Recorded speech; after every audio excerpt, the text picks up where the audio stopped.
ಕಾನೂನಿಗೆ ಗೌರವವನ್ನು ಕೊಟ್ಟು ಮಾನ್ಯ ಮುಖ್ಯಮಂತ್ರಿಗಳು ಕುಂಟನೆಪ್ಪ ಹೇಳೋದನ್ನು ಬಿಟ್ಟು ಕೂಡಲೇ ಅವ್ರಿಗೇನಾದರೂ ಗೌರವಯುತವಾಗಿ ಅವರು ಗೌರವ ಉಳಿಬೇಕು ಅಂತಂದರೆ ರಾಜೀನಾಮೆಯನ್ನು ಬೆಂಗಳೂರಿನಿಂದ ಮೈಸೂರು ತನಕ ಪಾದಯಾತ್ರೆ ಮಾಡಿದ್ವಿ. ಬೆಂಗಳೂರಿನಿಂದ ಮೈಸೂರು ತನಕ ಪಾದಯಾತ್ರೆ ಮಾಡಿದಂಥ ಸಂದರ್ಭದಲ್ಲಿ ಮಾನ್ಯ ಮುಖ್ಯಮಂತ್ರಿಗಳು ಆದಿಯಾಗಿ ಕಾಂಗ್ರೆಸ್ ಪಕ್ಷದ ನಾಯಕರು ಮಂತ್ರಿಗಳಾದಿಯಾಗಿ ಎಲ್ಲರೂ ಸಹ ಏನು ಹೇಳ್ತಿದ್ರು, ಇದೋ ರಾಜಕೀಯ ಷಡ್ಯಂತ್ರ ಇಲ್ಲ ಅಂತೇಳಿ ಎಲ್ಲರಿಗೂ ಸಹ ಅನುಮಾನ ಇತ್ತು. ಅದಾದ ನಂತರ ರಾಜಕೀಯ ಪಕ್ಷಗಳು ನಮಗೆ ಗೊತ್ತಿತ್ತು ಮಾನ್ಯ ಮುಖ್ಯಮಂತ್ರಿಗಳು ನೇರವಾಗಿ ಪಾಲ್ದಾರರಾಗಿದ್ದಾರೆ ಅಂತೇಳಿ. ಹಾಗಾಗಿ ನಾವು ಭಾರತೀಯ ಜನತಾ ಪಾರ್ಟಿ ಮತ್ತು ನಮ್ಮ JDS ಪಕ್ಷ ಎರಡೂ ಪಕ್ಷನೂ ಸೇರಿ ನಾವು ಬೆಂಗಳೂರಿನಿಂದ ಮೈಸೂರು ತನಕ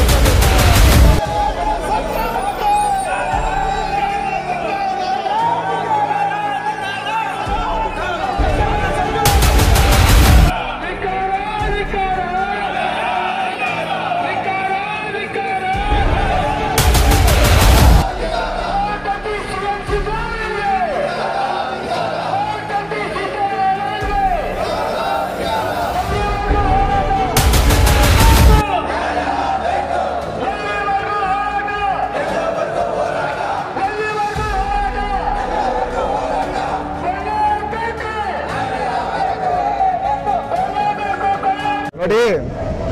ಏನು ಇವತ್ತು ಮೂಢ ಹಗರಣ, ರಾಜ್ಯದ ಜನತೆಗೆ ಗೊತ್ತಿರ್ತಕ್ಕಂಥ ಹಗರಣ ಇದು ಇವತ್ತಿಂದ ನಡೀತಾ ಇಲ್ಲ. ಸುಮಾರು 5-6 ವರ್ಷಗಳಿಂದ ಇದು ಮೂಢ ಹಗರಣ ಇದೆ ಅಂತೇಳಿ ರಾಜ್ಯದ ಜನಕ್ಕೆ ಸುದ್ದಿ ಗೊತ್ತಿತ್ತು. ಆದರೆ ಅದ್ರ ಒಳಗಡೆ ಏನಾಗಿದೆ, ಮುಖ್ಯಮಂತ್ರಿಗಳ ಪಾತ್ರ ಏನು, ಮುಖ್ಯಮಂತ್ರಿಗಳು ಇದರಲ್ಲಿ ನೇರವಾಗಿ ಭಾಗಿಯಾಗಿದ್ದಾರೆ ಇಲ್ಲ ಅಂತೇಳಿ ಎಲ್ಲರಿಗೂ ಸಹ ಅನುಮಾನ ಇತ್ತು.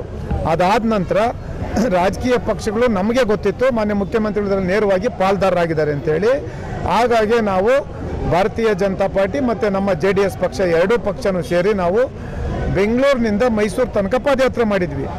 ಬೆಂಗಳೂರಿನಿಂದ ಮೈಸೂರು ತನಕ ಪಾದಯಾತ್ರೆ ಮಾಡಿದಂಥ ಸಂದರ್ಭದಲ್ಲಿ ಮಾನ್ಯ ಮುಖ್ಯಮಂತ್ರಿಗಳು ಆದಿಯಾಗಿ ಕಾಂಗ್ರೆಸ್ ಪಕ್ಷದ ನಾಯಕರು ಮಂತ್ರಿಗಳಾದಿಯಾಗಿ ಎಲ್ಲರೂ ಸಹ ಏನು ಹೇಳ್ತಿದ್ರು, ಇದೋ ರಾಜಕೀಯ ಷಡ್ಯಂತ್ರ, ಇದು ರಾಜಕೀಯ ಷಡ್ಯಂತ್ರ.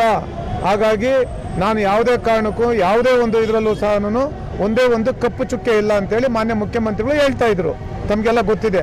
ಅಷ್ಟೇ ಅಲ್ಲ, ಇನ್ನೂ ಒಂದು ಹೆಜ್ಜೆ ಮುಂದಕ್ಕೆ ಹೋಗಿ ಏನು ಹೇಳ್ತಾ ಇದ್ರು, ದೇವರಾಜ ಅರಸು ನಂತರ ಈ ರಾಜ್ಯದಲ್ಲಿ ಹಿಂದುಳಿದ ವರ್ಗಗಳ ನಾಯಕರು ಯಾರಾದರೂ ಇದ್ದರೆ, ದಲಿತರ ಪರವಾಗಿ ಧ್ವನಿ ಎತ್ತೋರು ಯಾರಾದರೂ ಇದ್ದರೆ ಅದು ಸಿದ್ದರಾಮಯ್ಯನವರು ಅಂತೇಳಿ ಅವ್ರಿಗೆ ಅವರೇ ಸರ್ಟಿಫಿಕೇಟ್ ಕೊಟ್ಕೊಂಡಿದ್ರು.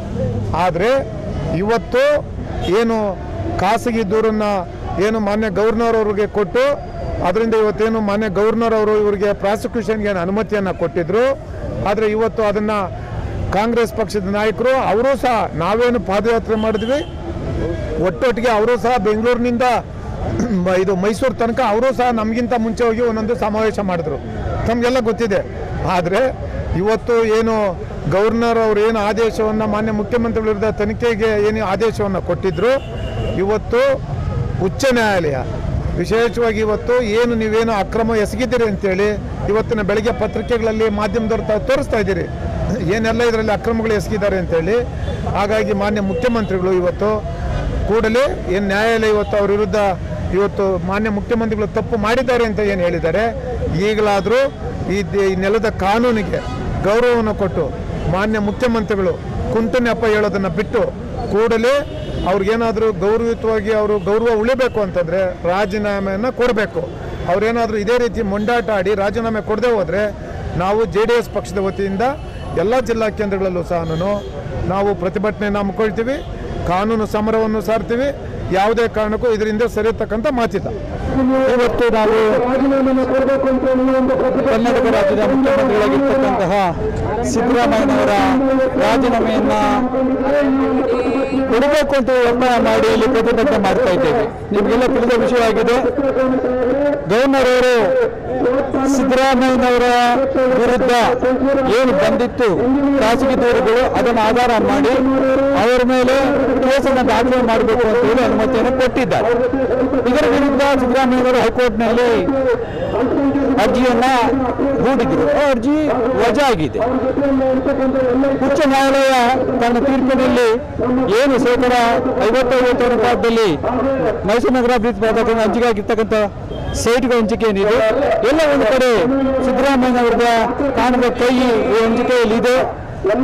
ಅವರ ಪಾತ್ರ ಇದೆ ಅಂತಕ್ಕಂಥದ್ದನ್ನು ಎತ್ತಿ ಹೇಳಿದೆ. ಈ ದೃಷ್ಟಿಯಲ್ಲಿ ಸಿದ್ದರಾಮಯ್ಯನವರು ತಾವು ನೈತಿಕ ಹೊಣೆ ಹೊತ್ತು ಇವತ್ತು ರಾಜೀನಾಮೆ ಕೊಡಬೇಕು ಅಂತ ಒತ್ತಾಯ ಮಾಡಕ್ಕೆ ಸೇರಿದ್ದೇವೆ. ಇದೇನು ಹೊಸಗಳ ಕರ್ನಾಟಕದಲ್ಲಿ ಇಂದು ದಿವಂಗತ ರಾಮಕೃಷ್ಣ ಹೆಗಡೆಯವರು ಕೂಡ ಸಾರಾಯಿ ಹಗರಣ ಏನಿತ್ತು ಬಾಟ್ಲಿಂಗ್ ರೋಡಲ್ಲಿ ಅದನ್ನು ಕೂಡ ಆ ಸಮಯದಲ್ಲಿ ಕೂಡ ನೈತಿಕ ಹೊಣೆಯನ್ನು ಹೊತ್ತು ರಾಜೀನಾಮೆ ಕೊಟ್ಟಿದ್ರು.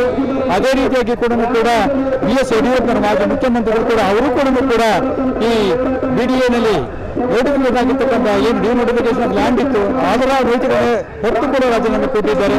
ಅದನ್ನ ರೀತಿಯಲ್ಲಿ ಕೂಡ ಸಿದ್ದರಾಮಯ್ಯನವರು ನೈತಿಕ ಹೊಣೆ ಹೊತ್ತು ರಾಜೀನಾಮೆ ಕೊಡಬೇಕು ಅಂತೇಳಿ ನಾವು ಪ್ರತಿಭಟನೆ ಮಾಡ್ತಿದ್ದೇವೆ.